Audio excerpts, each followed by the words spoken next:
ಮಾನ್ಯ ಗೌರವಾನ್ವಿತ ಮುಖ್ಯಮಂತ್ರಿಗಳು ತಮ್ಮ ದಾಖಲೆಗಳ ಬಡ್ಜೆಟ್ ಅನ್ನ ಮಂಡನೆ ಮಾಡಿದ್ದಾರೆ. ದಾಖಲೆಯ ಮುಖ್ಯಮಂತ್ರಿ, ದಾಖಲೆಯ ಬಡ್ಜೆಟ್, ದಾಖಲೆಯ ದಿನಗಳು, ದಾಖಲೆಯ ಪದಗಳು. ಇದು ಕ್ರೆಡಿಟ್ ಕಾರ್ಡ್ ಬಡ್ಜೆಟ್. ಇದು ಹಣಕಾಸಿನ ಶಿಸ್ತು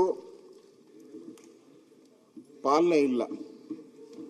ಸಾಲದ ಆಕ್ಸಿಜನ್ ಮೇಲೆ ನಿಂತಿರುವಂಥದ್ದು. ಆಕ್ಸಿಜನ್ ಮೇಲೆ ನಿಂತಿದ್ದು, ಸಾಲದ ಆಕ್ಸಿಜನ್.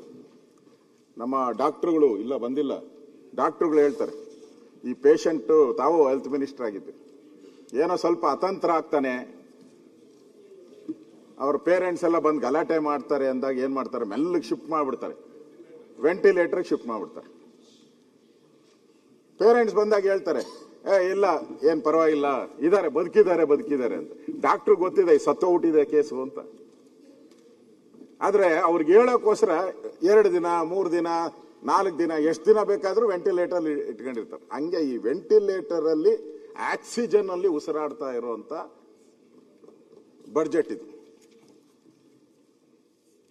ಇದು ಜನಗಳನ್ನ ಸಿದ್ದರಾಮಯ್ಯನವರ ಒಂದು ಟ್ಯಾಕ್ಟಿಸ್ ಇದೆಯಲ್ಲ, ಆ ಟ್ಯಾಕ್ಟಿಸ್ ಅಲ್ಲಿ ಒಂಥರ ಮಂತ್ರ ಮಾಡಿ ಅಂಕಿ ಸಂಖ್ಯೆಗಳನ್ನ ಏರುಪೇರು ಮಾಡಿಕೊಂಡು ಅಡ್ಜಸ್ಟ್ ಮಾಡಿಕೊಂಡು ಈ ಒಂಥರ ಇದ್ರ ಮೇಲೆ ಸರ್ಕಸ್ ಹಗ್ಗದ ಮೇಲೆ ನಡೀತಾರಲ್ಲ, ಹಂಗೆ ನಡೆದಿದ್ದಾರೆ. ಇದು ಸರ್ಕಸ್ನ ಹಗ್ಗದ ಮೇಲೆ ನಡೀತಾ ಇರುವಂತ ಸಿದ್ದರಾಮಯ್ಯನವ್ರನ್ನ ನಾವು 17ನೇ ಬಡ್ಜೆಟ್ ಅಲ್ಲಿ ನೋಡ್ತಾ ಇದ್ವಿ. 17ನೇ ಬಡ್ಜೆಟ್ ಅಲ್ಲಿ ಇದೊಂಥರ ನನ್ಗನ್ಸತ್ತೆ ಖಾಲಿ ಟ್ರಂಕ್. ಇದು ಒಂಥರ ನಾವು ಹೇಳಿದಿರಿ ಖಾಲಿ ಚೊಂಬು ಅಂತ. ಡಿ ಕೆ ಶಿವಕುಮಾರ್ ನೆನ್ನೆ ಹೋಗಿದ್ರಲ್ಲ ಸೆಂಟ್ರಲ್ ಗವರ್ಮೆಂಟ್ಗೆ, ಅವ್ರು ಹೇಳ್ಬೇಕು ಏನಕ್ಕೆ ಹೋಗಿದ್ರಿ ಅಂತ.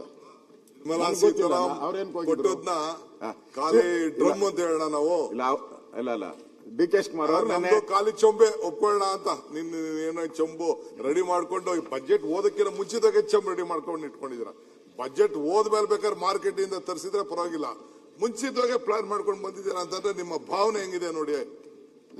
ಇಲ್ಲ ಭಾವನೆ, ನಾವು ಅರ್ಧ ಬಡ್ಜೆಟ್ ಓದ ನಿರ್ಮಲಾ ಸೀತಾರಾಮ್ದು ಏನ್ ಬಜೆಟ್ ಕೊಟ್ರು ಅದನ್ನ ಖಾಲಿ ಡ್ರಮ್ಮು ಅಂತ ನಾವು ಎಕ್ಸ್ಪ್ಲೇನ್ ಮಾಡಿ. ಆಯ್ತು, ವೆರಿ ಗುಡ್. ಕೆ ಶಿವಕುಮಾರ್ ಅವರು ಸಿದ್ದರಾಮಯ್ಯ ಅವರು ಸಪೋರ್ಟ್ ಮಾಡ್ತಿದ್ದಾರೆ ಅಂದ್ರೆ ಏನೋ ಒಳ್ಳೆ ಸುದ್ದಿ ಬರ್ತಿದೆ ಅಂತ ಅನಿಸ್ತಾ ಇದೆ. ನೋಡಪ್ಪ, ನೀವ್ ಅದೆಲ್ಲ ಕನ್ಸ್ ಕಾಣಕ್ ಹೋಗ್ಬೇಡ. ಕನ್ಸಿಲ್ಲ. ಒಂದ್ ನಿಮಿಷ ಅಧ್ಯಕ್ಷ, ನೀವು ನಮ್ಗೆ ಏನಂದ್ರೆ ಸ್ಟಾರ್ಟಿಂಗ್ ನೀವು ಬಜೆಟಿನ ಪೂರ್ವಭಾವಿ ಸಭೆಗೂ ನೀವು ಮುಖ್ಯಮಂತ್ರಿಗಳ ಜೊತೆ ಮಾತುಕತೆಗೆ ಹೋಗ್ಲಿಲ್ಲ. ನಾನು ಬಜೆಟ್ ಮಾರನೇ ದಿನದ ಎಲ್ಲ ಪತ್ರಿಕೆ ನೋಡಿದೆ, ನಿಮ್ದು ಒಂದು ಕಾಮೆಂಟ್ ಇಲ್ಲ. ಏನ್ ನಡೀತಿದೆ ಅನ್ನೋದು ಅರ್ಥ ಆಗ್ಲಿಲ್ಲ. ಈಗ ನೀವು ದಡಾರ ಅಂತ ನಿಂತ್ಕೊಂಡ್ಬಿಟ್ರದ್ ನೋಡಿದ್ರೆ ಇಡೀ ಬಜೆಟ್ ಪೂರ್ವಭಾವಿ ಸಭೆಯಲ್ಲಿ ನಿಮ್ 2 ಇಲಾಖೆ ಸಭೆಗೆ ನೀವು ಹೋಗ್ಲೇ ಇಲ್ಲ. ಕಾಮೆಂಟ್ ಅಲ್ಲಿ ಒಂದು ಇಡೀ ಪೇಪರ್ ಅಲ್ಲಿ ಒಂದು ಕಾಮೆಂಟ್ ಇಲ್ಲ. ಉಪಮುಖ್ಯಮಂತ್ರಿದು ಬಜೆಟ್ ಚೆನ್ನಾಗಿದೆ ಅಂತಾನೂ ಇಲ್ಲ, ಚೆನ್ನಾಗಿಲ್ಲ ಅಂತಾನೂ ಇಲ್ಲ. ನಾನು ಏನೇನ್ ಹೇಳ್ಬೇಕು ಎಲ್ಲ ಹೇಳಿದೀನಿ ನೋಡಿ. ಏನೇನು ಹೇಳ್ಬೇಕು ಎಲ್ಲ ಡೆಲ್ಲಿಯಲ್ಲಿ ಹೋಗಿ ಹೇಳಿ ಬಂದಿದ್ದಾರೆ ಅವರು.